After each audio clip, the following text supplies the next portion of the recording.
ने तलवार निकालकर जमीन पर रख दी। हाँ, अगर ये तलवार अब नहीं उठेगी तो शायद हमारी अगली नस्लें कभी युद्ध देखे ही नहीं। उधर जहरपुर के शाही दरबार में भी हलचल थी।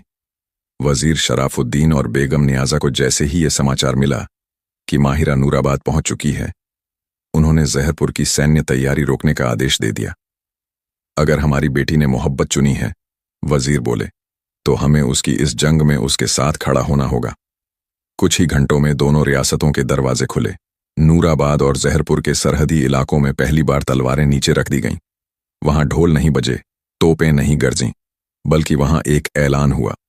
शहजादा दारिम और शहजादी माहिरा अब सिर्फ एक दूसरे के नहीं, बल्कि दो रियासतों को जोड़ने वाली वह कड़ी होंगे जो नफरत की दीवार गिराकर मोहब्बत का महल बनाएगी। लोगों ने चिराग जलाए, बाजारों में मिठाइयां बांटी गईं, फूलों से सजे हाथियों की सवारी से शहजादा और शहजादी को पूरे नगर में घुमाया गया। पर हर कहानी का सुखद मोड़ ही अंत नहीं होता। एक परछाई अभी भी इस जश्न से दूर अंधेरे में अपनी चाल चल रही थी।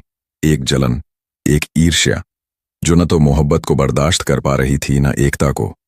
जब मोहब्बत अपने पूरे शबाब पर होती है, तभी किस्मत अक्सर उसके खिलाफ चाल चलती है। नूराबाद और जहरपुर के दरवाजे भले खुल गए थे, मगर कुछ दिल ऐसे भी थे जो इस मिलन से जल उठे थे। इन्हीं जलते दिलों में से एक था मिर्जा हुमायूं, नूराबाद के सेनापति, जो वर्षों से बादशाह के सबसे वफादार सिपहसालार माने जाते थे। मगर भीतर से वो शहजादा दारिम से जलते थे। उन्हें लगता था कि नूराबाद की अगली गद्दी पर वही बैठने के योग्य हैं। और अब जब दारिम ने जहरपुर की शहजादी से विवाह की घोषणा कर दी, मिर्जा का मन द्वेष से भर गया। शहजादी माहिरा अगर इस महल में आई तो नूराबाद पर जहरपुर की छाया पड़ जाएगी, उन्होंने वजीरों के बीच फुसफुसाया। और जब मोहब्बत गद्दी के रास्ते में आ जाए तो उसे हटाना ही पड़ता है। इधर दारिम और माहिरा अपने महल के विशेष कक्ष में थे। सूरज ढल रहा था। खिड़की से नारंगी रोशनी उन दोनों के चेहरों पर फैल रही थी।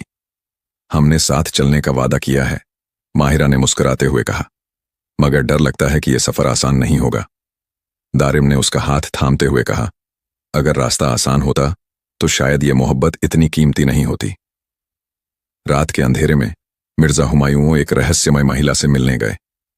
नाज़गुल, जो कभी जहरपुर की जादूगरनी हुआ करती थी और अब देश निकाले के बाद नूराबाद की सीमा पर गुमनाम जीवन जी रही थी। मुझे एक जहर चाहिए, मिर्जा ने कहा, ऐसा जहर जो न केवल जिस्म को खत्म करे बल्कि मोहब्बत की नींव भी हिला दे।